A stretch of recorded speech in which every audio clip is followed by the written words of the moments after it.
Hey everyone, Chat Cemetery is back, as is Katie Schaefer. Today we're talking all about Golden Years, which is a 1991 TV miniseries, limited series, whatever you want to call it. And it was written by Stephen King, so this isn't an adaptation, technically. If I'm not mistaken, Katie, this was written for TV and TV only. Yes, correct. That's my understanding as well. And I'm kind of glad because I don't know if I would read this if it had a readable part to it. Right. Yeah, this is a bit of a slog. And I mean, it would make an interesting, very short story, maybe 30 pages. But Maybe. that 30 pages does not stretch out into, 230 minutes? Yeah, it's about 4 hours. Yeah, it's painfully long. Yeah, and it just felt like, given the cast, it should have been better. Yeah, they've got some really good TV actors in this. Yeah, and I'll be honest, it was a little weird / ironic to be watching Felicity Huffman in a TV show after the college admissions scandal. I was like, wait, that's Felicity Huffman? Because if you look at her long enough, she looks very similar. But at the same time, I was like, that doesn't even really look like her to me, because obviously this was 20 plus years ago at this point. So right. I was like, wow, all these people look very young. Right. And, to me, she kind of looks like Edie Falco. So I was like, so whenever I would go to because she's on screen a lot in this. So that's what it was. I would go to the college admission thing in my head, and I was like, well, just pretend it's Edie Falco, and then I can overlook this. Yeah, that makes so much more sense. I can see that resemblance for sure. And I did want to point out, though, with the cast that Frances Sternhagen was in this, and she was also in Misery the year before. Yes. So she is a return King person. You get quite a few of those. Typically, you get a lot of directors and producers returning, but every once in a while, you will have a handful of actors and actresses who return, and it looks like she was in The Mist too. Yes, this lady is in everything. She's a great actress, and she's super game. And you know who else? This has another King actor in it. The guy in Pet Sematary, the movie. Yes, Victor Pascal from the original Pet Sematary. I didn't really catch who he was in this. I think he was sort of just one of the military guys, or... No, he was the photographer. He was the... Oh, yes. He was her leak photographer. Yes. Yeah, okay. See, I didn't even recognize him either. Yeah, Dan, or my partner, recognized him, and that was great. He was, isn't that the guy? And I was like, it is the guy with the bottle in his head. Yeah. And this has Stephen Root in it. And Stephen Root is a great comedic actor. Jimmy James from News Radio, for those of you who remember that show. See, I just watched him in Barry. Oh, he's in Barry. Okay. Because I watched him in that literally like a week ago. I was like, his voice sounds so familiar, but because he has a slightly larger build and is, 20 plus years younger, it took a while to click. I was like, oh, that's who that is. So to have a cast like this where you recognize so many of the faces, you're disappointed by the end of it, because you're like, oh, okay. I mean, obviously they did with what they could with it, but I just think the story didn't have enough meat to it to make it a 4-hour thing. And I think it was a 7 or 8 episode miniseries. So minus commercials is how you get to the 4 hours, but it was not great story-wise. And it's always a bummer when you get something like this and you're like, oh, it's Stephen King. Okay, hopefully it's going to have all of this character work that we love. And it just really felt like it didn't have any well-roundedness to it. Yes, exactly. And, I read about this one because I too was like, really? This is Stephen King? How did this get made? And I looked, and he said that he was kind of inspired by Twin Peaks, but without the weird. And I was like, oh, see, only David Lynch can do Twin Peaks. Like this, it doesn't work, and it feels kind of like faux Twin Peaksy, but it just never achieves those heights, and it's never interesting enough. Because you're right, King is known for his characters, and there's like an attempt of character development in this, but they're not very interesting characters. They feel flat, and except for Gina. Frances Sternhagen's character is pretty great. I like her a lot. But other than that, it was like you just feel like paper cutouts moving around on screen, despite a supposedly interesting story. And there's certainly a lot of death in it. People die Yes. all the time in this movie, brutally. One thing that I did like, though, was the fact that he brought the shop into it, because the shop was a big part of Firestarter. And basically, since that book, at least through what I've covered until this, they've been mentioned here and there, but they never had a prominent role in anything else until this, if I'm not mistaken. You know, they do pop in and out, but they're present throughout all of Firestarter pretty much. And then I would say for a good 2/3 of this, maybe the shop is involved. Yeah. So the shop feels like it is a part of the Stephen King universe. And so for those who are familiar with King's world, it fits in really well. And I think it feels like that even if you weren't familiar with the shop, even if you've never read any Stephen King, but for some reason you watched this and you made it all the way through to the end. I think that's the feel you would get from it. So it's an interesting addition and probably their best choice of a myriad of choices that they made in this movie. Yeah, and it's not that I don't like the premise of it. I think they just dragged it on way too long. And if they were going to drag it on this long, we needed to get more backstory from some of these characters, because they gave you little tidbits, but then it didn't really answer all of the questions you had.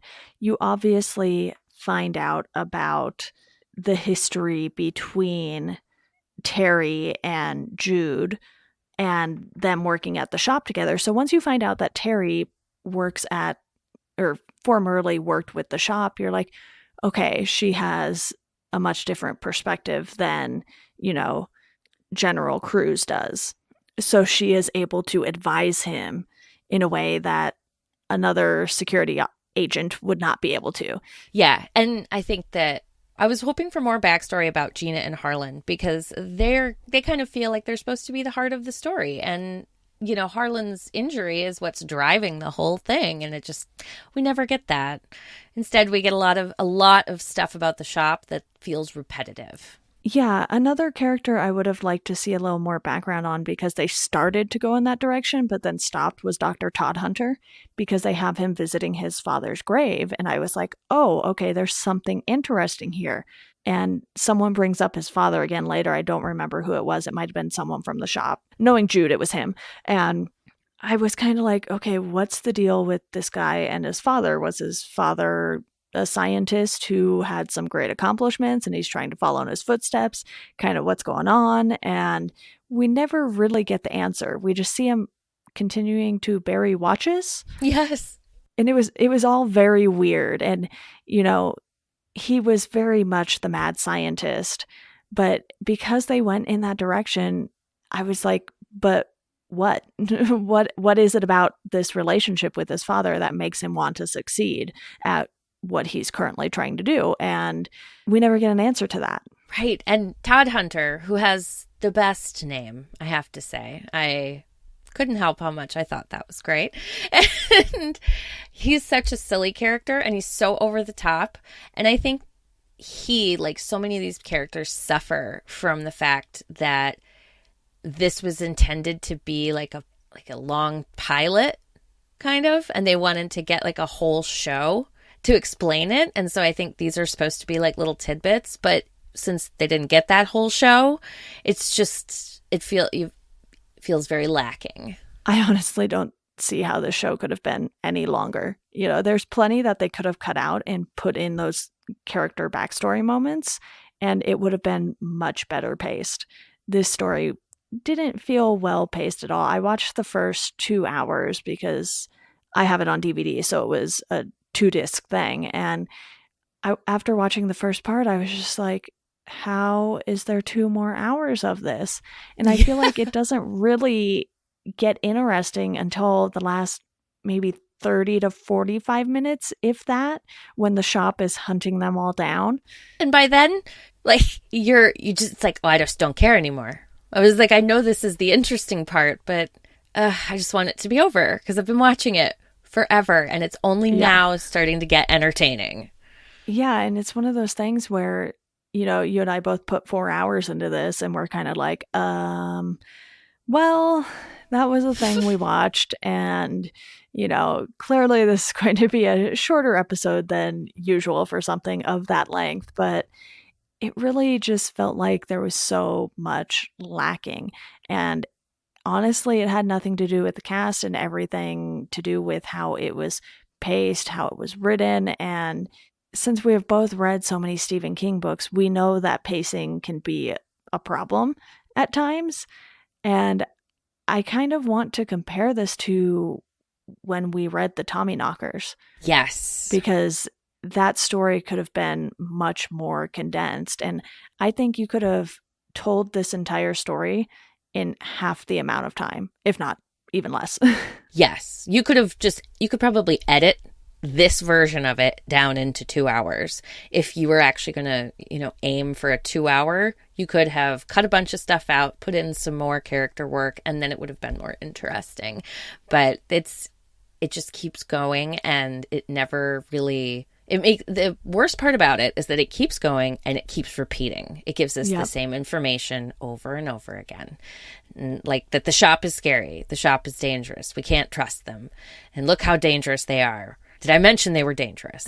It's just like, okay, I get it, let's move on. I did like the mad scientist aspect of it, and I like how just over the top they went with that part of it. That part of it was just delightful. Yeah. So it's such a mixed bag, and all of the good stuff of what there is down at the very bottom. Exactly. And we probably could have used a lot fewer scenes of Terry and General Cruz flirting with each other. Oh my. What was those dolls?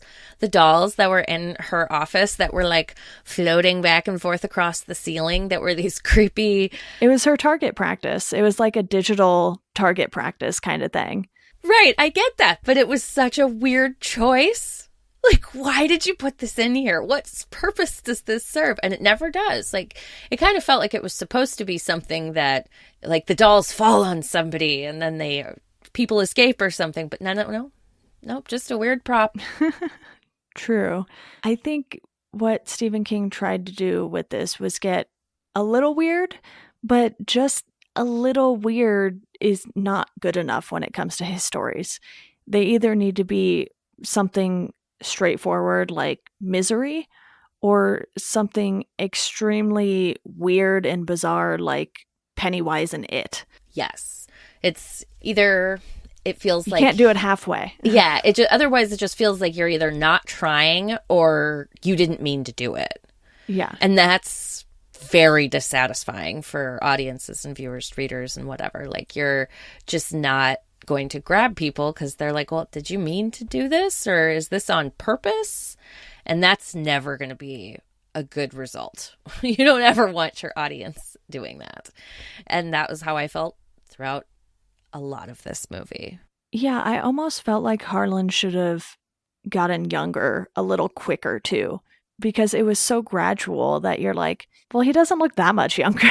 I know, it takes forever for it to feel like he's young.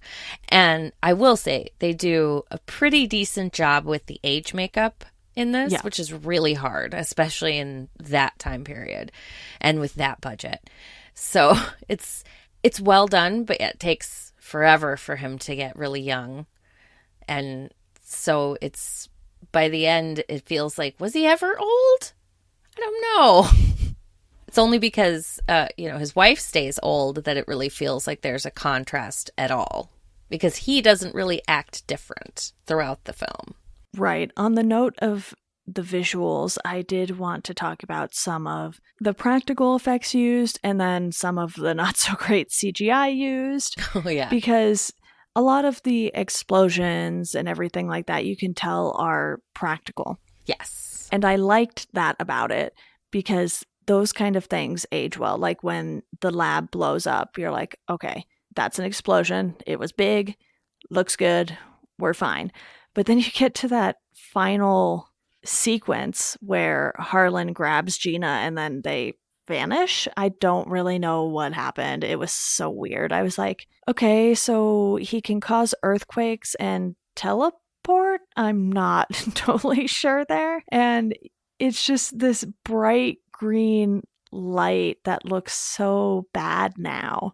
And it was just so green. I was just, I don't know how else to describe it. I was like, this is too much.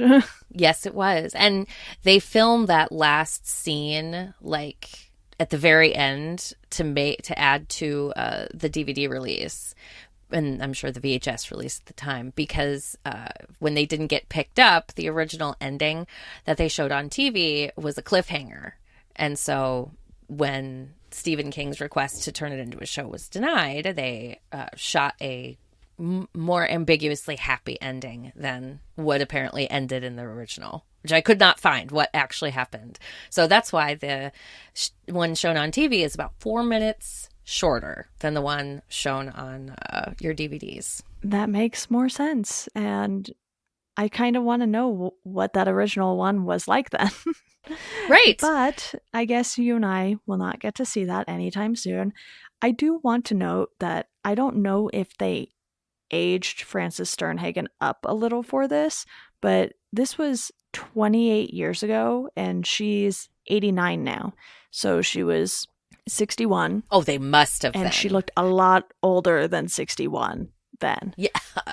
Yeah, she's supposed to be like 15 years older than that in the movie. So, yeah. Or no, like 7 years older than that in the movie, I think she says. But yeah, they must have, because I mean, I don't recall her looking that old in Misery, and that came out just a year before. She was obviously older, but I don't think her face was quite as worn. Yeah, and I think that's what she kind of looks like now. If you look at her on TV, that's what she looks like now. So, either she hit that age pretty quickly and then that's just how she looked, or they aged her up, because yeah, that's kind of what I wondered as well. I was like, I feel like she's still alive. Yeah, I had to check because I was like, she looks so old in that. Right, she does. And yeah, so I think they did too. And obviously they did with him, because I think he was like in his mid-20s or early 30s when he made that movie. The guy whose last name I'm Zarabajka, I'm going to guess. Keith Zarabajka. Yeah, I would totally butcher that. That's my best guess. That's why I didn't even bother trying. But yeah, he is 66 now. So he was in his 30s when he did that. And I had no idea. I was like, this dude looks really old. And I was like, but I feel like I've seen him in something else, and he did not look remotely like that. No, yeah, exactly. And I think even in the very end, he's still wearing, like, I don't think he's being shown just no makeup. I still think he's wearing like some age makeup in it, because he doesn't look that young. Oh, yeah. He never looks young in it, even when they de-age him. And I was like, who is this guy? Because I feel like I know this name, but the face was not doing anything for me. And you know what? Everybody knows that guy's voice, because that is what he does. He is a voiceover actor, a huge one for video games and TV shows. You don't see him very much, apparently, but that's crazy.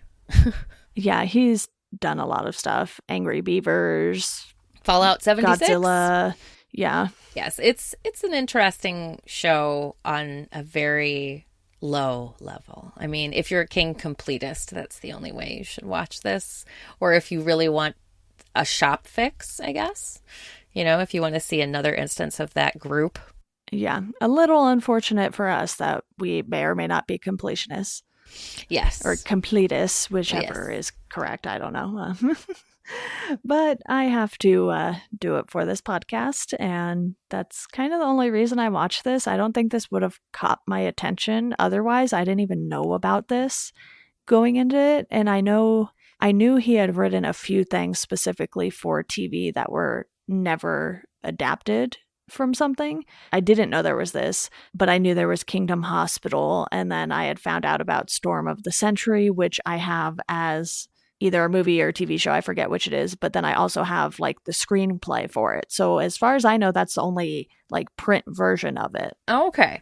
So he kind of just dabbles in everything. That's kind of the best part, is there's so much so much Stephen King out there. Yeah, I don't usually rate TV shows just because it feels like every single TV show has its ups and downs. But because this was a limited series, I was like, man, this is not great. It's like a 1.5 out of 5 or something for me, I think.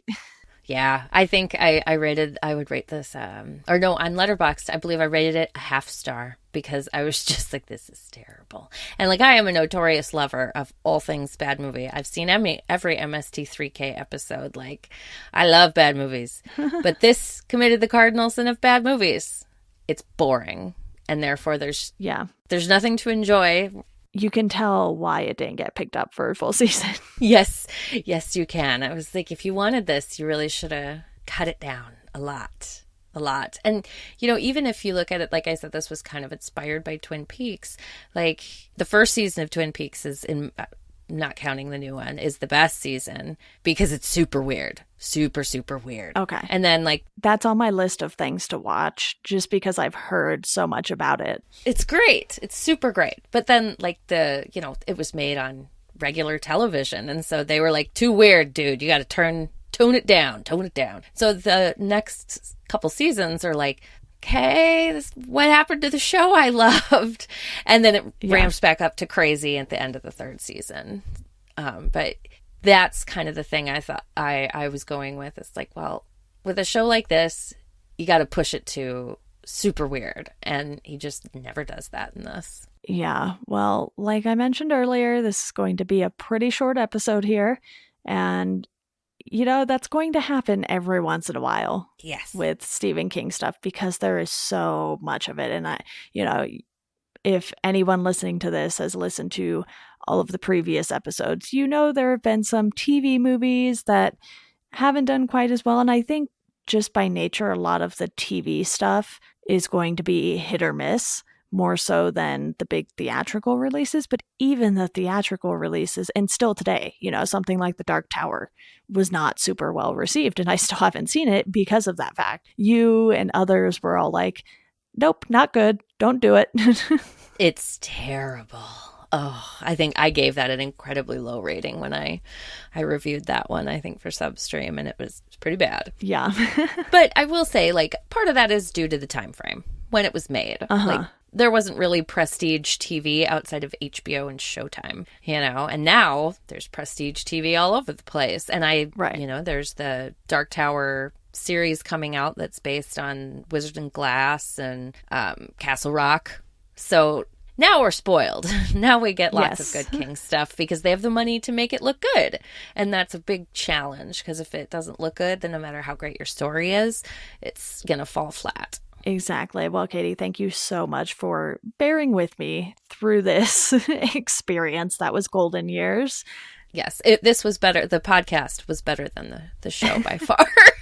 Much more fun. Well, I'm glad. And before we go, I want to quickly let you all know about our Patreon. You can support this podcast for $1 a month or $2 a month.